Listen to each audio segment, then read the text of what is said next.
Assalamualaikum warahmatullahi wabarakatuh.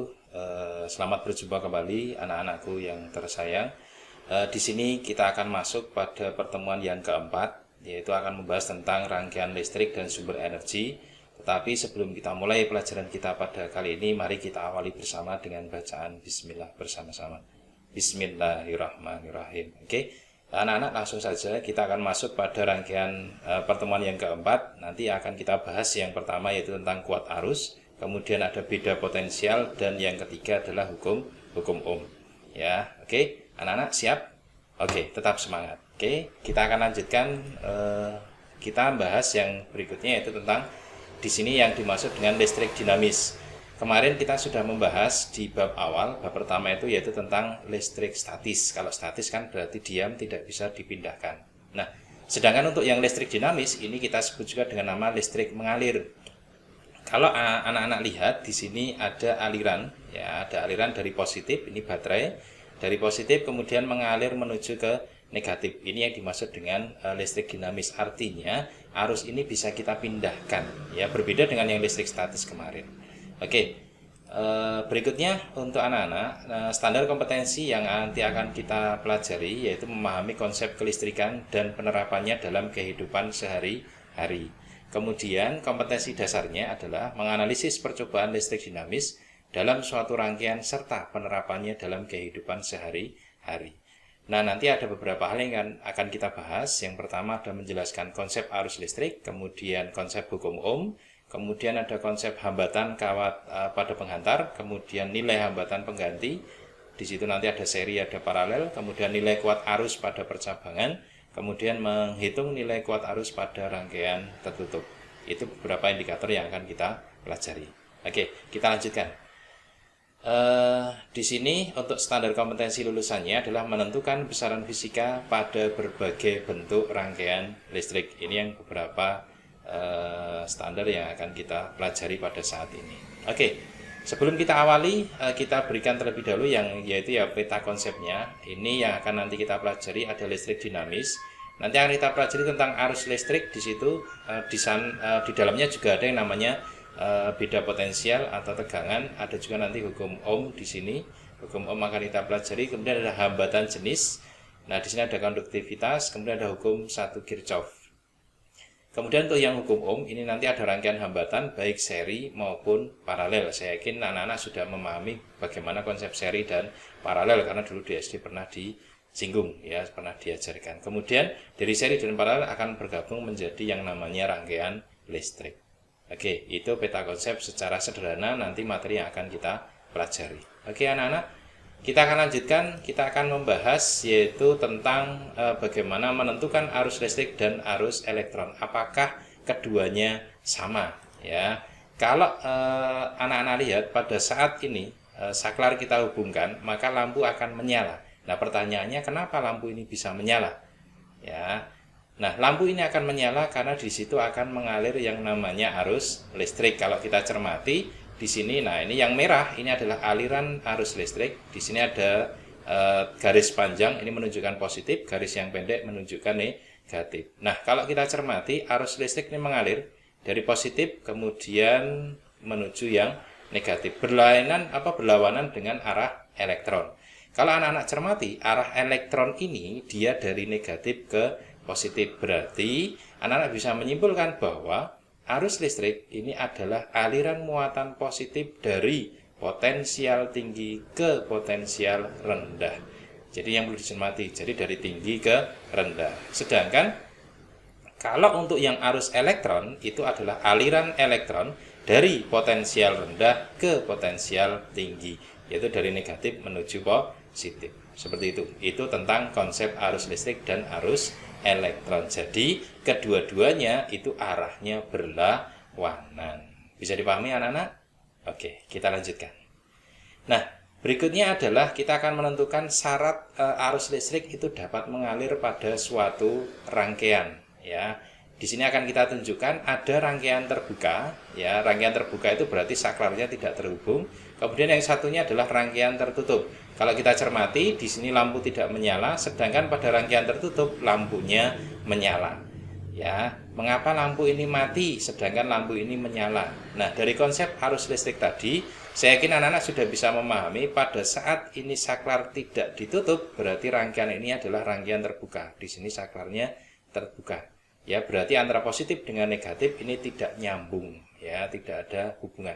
Berbeda pada saat saklar ini ditutup, maka akan muncul atau akan terjadi aliran arus listrik maupun aliran elektron karena di dalamnya ada beda potensial, ada positif, ada negatif. Nah, indikator bahwa di dalam rangkaian itu mengalir arus listrik itu ditunjukkan dengan adanya lampu yang menyala. Seperti itu. Ya, dalam rangkaian apa agar arus listrik dapat mengalir? Nah, kira-kira anak-anak pasti bisa menjawab. Dalam rangkaian terbuka, apa rangkaian tertutup? Ya, di sini arus akan mengalir pada rangkaian tertutup. Itu syarat yang pertama. Berarti rangkaiannya harus rangkaian tertutup. Bisa dipahami anak-anak? Oke, bagus. Kita akan lanjutkan. Nah, kemudian untuk yang aliran arus listrik, di sini ada beda benda A, ini potensialnya tinggi. Ya, kemudian benda B potensialnya rendah. Ya, kemudian ini ada konduktor, ya, ini untuk penghantarnya. Maka pada saat selama ada beda antara A dan B, maka akan terjadi perpindahan elektron dan juga arus listrik. Nah, elektron yang ada di B akan pindah ke A sehingga akan berhenti pada saat jumlah muatan yang ada di A maupun di B ini sudah mencapai sama. Ya, jadi di sini apakah ketika terjadi aliran muatan listrik dari B ke A sampai muatan di B habis?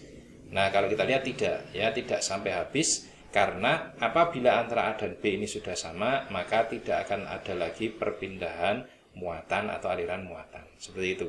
Nah, di sini kita lihat ketika benda A dan B memiliki jumlah dan jenis muatan yang sama, jadi keduanya sudah sama, maka kedua benda dapat dikatakan telah memiliki potensial yang bagaimana? Ya, potensial yang sama, sehingga tidak akan terjadi perpindahan muatan. Seperti itu. Nah, sehingga di sini bisa kita simpulkan bahwa arus listrik itu dapat mengalir jika ada apa? Ada beda potensial. Jadi arus ini bisa mengalir ya dari potensial tinggi tadi yang A ke potensial rendah. Nah, berarti anak-anak bisa kita simpulkan tadi ada dua syarat agar arus listrik dapat mengalir. Yang pertama tadi apa? Yang pertama tadi adalah harus di dalam rangkaian tertutup, sedangkan yang kedua adalah harus terdapat yang namanya beda potensial. Seperti itu. Itu dua syarat yang harus dipenuhi apabila arus listrik itu akan dapat mengalir. Seperti itu. Gimana anak? Bisa dipahami? Oke. Nah, berikutnya kita akan bicara tentang yang namanya kuat arus listrik. Nah, kuat arus listrik itu kalau kelas 7 kemarin sudah dipelajari simbolnya adalah I dengan satuan ampere, ya, itu kuat arus listrik. Nah, kalau anak-anak cermati di sini ada rangkaian sederhana untuk yang lampu, saya yakin anak-anak sudah bisa merangkai, ada baterai, ada lampu, ada kawat atau kabel. Pada saat saklar ini dihubungkan, maka lampu ini menyala. Ya, nah, berapakah muatan listrik yang melewati atau yang ada di dalam rangkaian ini bisa kita istilahnya kita tentukan nanti berapa jumlah muatannya dalam kurun waktu tertentu, sehingga nanti di situ akan bisa kita munculkan yaitu yang namanya persamaan dari kuat arus listrik. Nah, kuat arus listrik ini adalah banyaknya muatan, jadi muatan yang lewat nih ya, muatan yang mengalir pada penghantar tiap satu detiknya atau tiap detik. Nah, muatan ini kita simbolkan dengan Q, waktu kita simbolkan dengan T, sehingga rumusnya kuat arus atau I sama dengan Q per T, yaitu banyaknya muatan yang mengalir pada penghantar tiap detik atau tiap satuan waktu. Nah, I itu kuat arus listrik satuannya ampere, Q itu muatan satuannya kolom, T itu waktu satuannya sekon atau detik. Nah, di mana kalau kita cermati ini ampere, ini kolom, ini sekon, sehingga 1 ampere sama dengan 1 kolom per sekon. Itu kaitannya dengan rumus kuat arus listrik. Nah, 1 ampere didefinisikan sebagai muatan listrik sebesar 1 kolom yang mengalir dalam penghantar selama 1 sekon. Seperti itu. Itu yang namanya kuat arus listrik. Gimana anak-anak? Bisa? Sangat mudah. Oke, kita lanjutkan. Nah, Untuk membantu anak-anak memahami apa persamaan yang kita berikan tentang kuat arus listrik tadi, di sini Bapak berikan sebuah contoh soal, sebuah akumulator itu aki, pada kutub-kutubnya dihubungkan pada terminal lampu jika kuat arus yang mengalir pada lampu 0,5 ampere dan lampu dinyalakan selama 2 menit.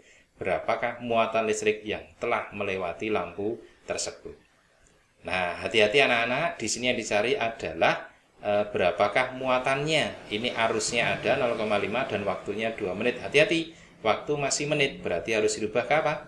Ya, dirubah ke detik atau ke sekon. Nah, bagaimana menyelesaikannya? Oke, kita selesaikan bersama-sama.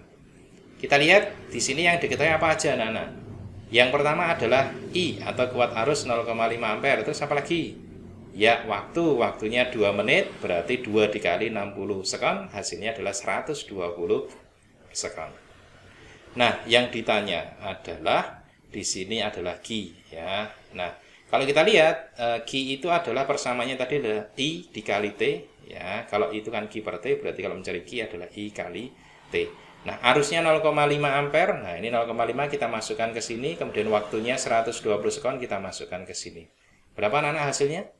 Setengahnya dari 120? Iya, jawabannya adalah 60 dengan satuan kolom. Seperti itu anak-anak. Sangat mudah sekali. Saya yakin anak-anak pasti bisa.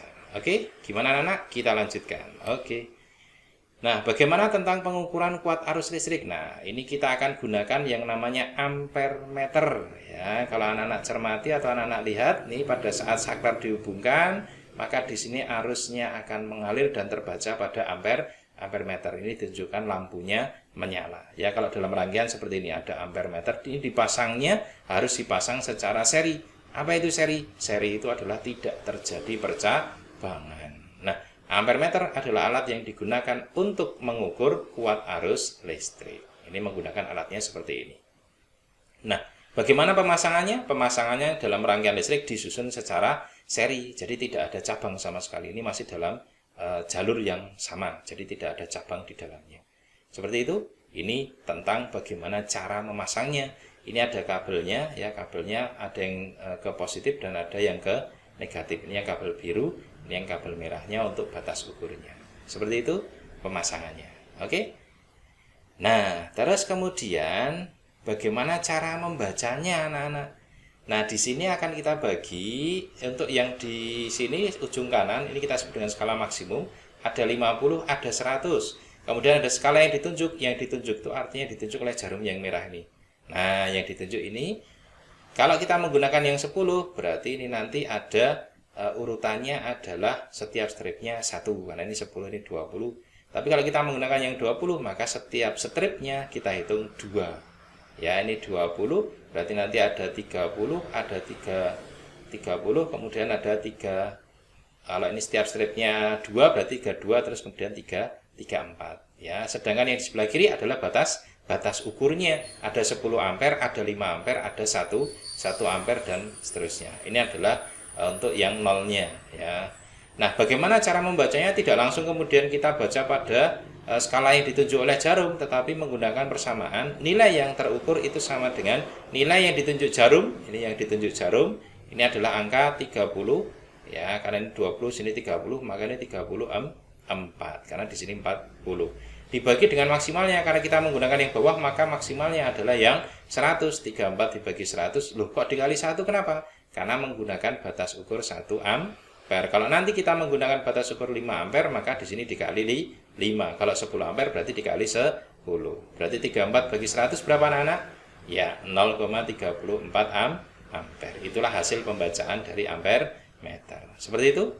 Bisa dipahami? Oke, bagus. Kita lanjutkan.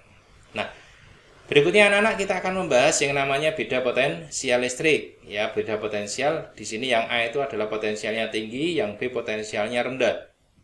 Maka arus listrik itu akan mengalir dari potensial tinggi ke potensial rendah kalau elektron dari rendah ke tinggi. Ya, itu yang namanya beda potensial. Nah, kalau kita lihat benda C ini potensialnya rendah ya. Ini karena 6, di sini adalah 3. Ya, yang D potensial tinggi, maka aliran elektron itu dari rendah, dari C ke D. Tapi kalau untuk aliran arus listrik itu dari D ke ke C, kebalikannya. Kemudian untuk benda E dan F, benda E ini adalah potensial rendah, ya, ini negatif, yang ini potensial tinggi, ini positif, ini ada konduktornya, maka aliran elektron itu dari E ke F, yaitu dari rendah ke tinggi, sedangkan listrik dari tinggi ke rendah, yaitu F ke E. Itu tentang aliran arus listrik maupun aliran elektron.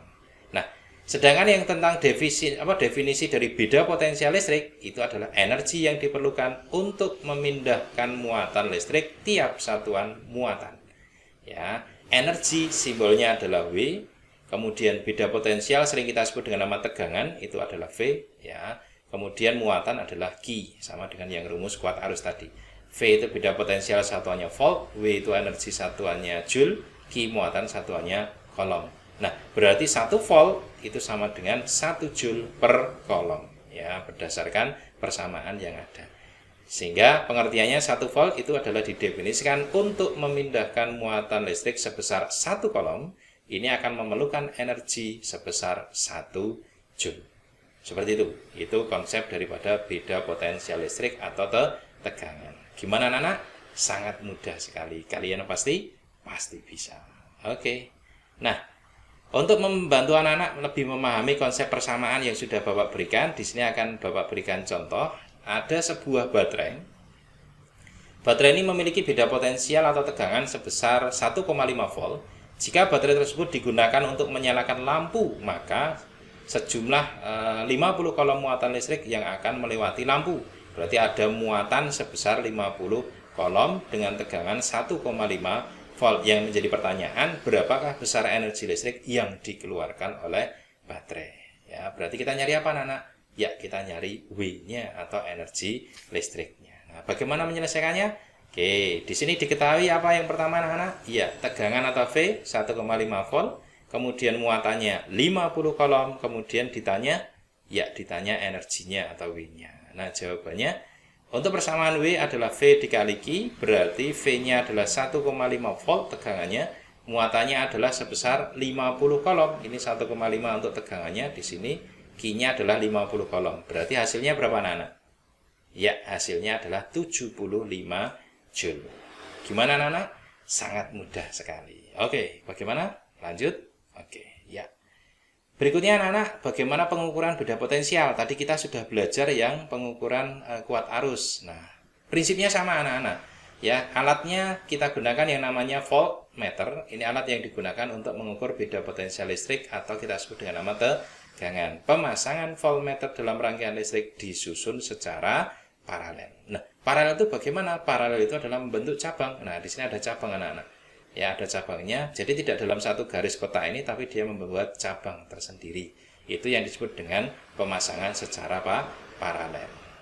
Seperti itu. Nah, terus bagaimana cara atau prinsip kerjanya? Nah, pada saat saklar ini dihubungkan, ya, maka anak-anak bisa lihat lampu ini menyala, otomatis tegangannya akan ditunjukkan oleh alat ukur atau voltmeter ini. Ya, prinsipnya sangat sederhana. Ya, di sini pemasangan yang positif akan dapat yang batas ukur, sedangkan yang groundnya nolnya akan dapat yang negatif. Apabila nanti kalian masangnya kebalik, maka jarumnya tidak akan ke kanan, tapi akan bergerak ke kiri. Sehingga nggak usah khawatir kalau dia bergerak ke kiri, tinggal dibalik saja kabelnya. Seperti itu, anak-anak, sangat mudah. Nah, sekarang bagaimana cara membaca voltmeternya? Tidak jauh beda dengan apa yang sudah kita pelajari pada saat membaca ampermeter. Ini sama. Ya, ada skala yang ditunjuk, berarti ditunjuk oleh jarum ini. Ada skala maksimum, berarti maksimalnya 50 atau 100. Ada batas ukurnya. Batas ukurnya ada 10, ada 5, ada 1, ada 100 mV. Nah, di sini kita menggunakan 1 volt. Berarti nilai yang terukur atau V, ya. Jadi besarnya nilai yang terukur atau V ini bisa kita lihat. Nah, V ini adalah skala yang ditunjuk, berarti adalah angka 40. Boleh 40, boleh 20. Kalau 40 berarti 100, tapi kalau 20 maksimalnya adalah 50. Hasilnya pasti sama. Nah, karena pakai 40, maka maksimalnya adalah 100 dikali 1, karena batas ukurnya menggunakan 1 volt. Berarti tinggal 40 bagi 100, hasilnya 0,4 volt. Seperti itu. Gimana, anak-anak? Sangat mudah sekali. Oke. Nah, berikutnya, ini kita akan membahas materi berikutnya tentang hukum Ohm. Nah, hukum Ohm itu gabungan dari kuat arus listrik dan yang namanya beda potensial. Ya, di sini kita melakukan percobaan sederhana anak-anak. Kita menggunakan satu baterai, tegangannya 1,2 volt, arusnya 0,2. Kita gunakan dua baterai, ya, tegangannya 2,6 volt, arusnya 0,4 ampere, ya. Kemudian kita gunakan tiga baterai, ya, ternyata tegangannya 4 volt, di sini arusnya 0,54 ampere. Nah, dari tabel ini dapat kita ketahui jika beda potensial kita perbesar, artinya baterainya kita tambah, maka kuat arus listrik juga turut membesar. Ya, jadi arusnya akan ikut besar. Lampunya ini kalau kalian cermati tadi kan semakin lama semakin terang, ya, dari mulai redup, kemudian awalnya kalau satu baterai dibandingkan dua baterai dan tiga baterai pasti akan lebih terang yang jumlah baterainya banyak. Nah, hubungan apa yang didapat antara beda potensial dengan kuat arus listrik? Ya, nah nanti anak-anak bisa melihat grafik, ya, buatlah grafik hubungan antara beda potensial dengan kuat arus listrik. Nah, nanti anak-anak bisa membuat grafiknya ini.